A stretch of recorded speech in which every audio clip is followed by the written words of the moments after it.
Hello guys, welcome to my channel Rita রাত পূজা। আমি তো এসেছি তোমাদের সাথে একটা নিউ একটা ব্লগে।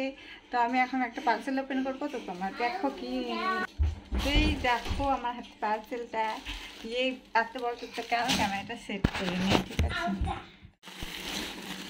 তো গাইস দেখো এখানে আমার মেয়ে ছিঁড়েছে, তো দেখাচ্ছি তোমাদের কি আছে।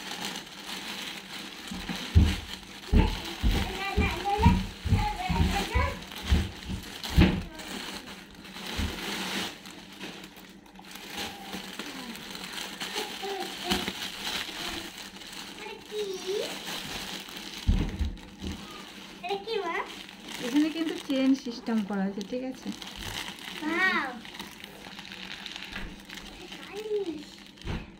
যেমনটা দেখেছিলাম তেমনটাই হয়েছে, খুবই ভালো, খুবই ভালো। এইটুকু আছে। কি করে যাবে করবো এটা না এটা দেখি। বালিশের কভার খুবই সুন্দর, খুবই সফট, খুবই মানে অসাধারণ। অসাধারণ অসাধারণ খুবই সুন্দর, এটা খুবই সুন্দর। তো চলো বিছানা পেয়ে দেখা যাক। তো দেখতে পাচ্ছ চাদরটা কিন্তু প্রচণ্ড ভালো এসেছে, প্রচণ্ড ভালো, আর খুবই ভালো লাগছে। প্রতিটা বালিশ কভারে চেন দিয়ে দেওয়া হয়েছে, যে কারণে খুব ভালো লাগছে দেখতে। আর আমি এখানে ভিডিওটা অনেক বড় হয়ে যাবে বলে এখানে স্পিডটা আমি বাড়িয়ে দিয়েছি। তো দেখো কেমন লাগছে পাড়ার পরে। তো ছোটো ছোটো এই বালিশগুলো আমাকে খুবই ভালো লেগেছে, আর আমার ছেলে মেয়েরা তো এটা ছাড়ছেই না বালিশ দুটো, এর জন্য খুবই ভালো লাগছে দেখতে। আর এখানে চলে এসেছি আমার মা মানে শাশুড়ি মা দেখানোর জন্য কেমন লাগছে। তো চলো জামা কাপড়গুলোকে আমি গুছিয়ে নিই, তোমরা ভিডিওটা দেখতে থাকো, আর ভালো লাগলে লাইক কমেন্ট শেয়ার করে দিও প্লিজ।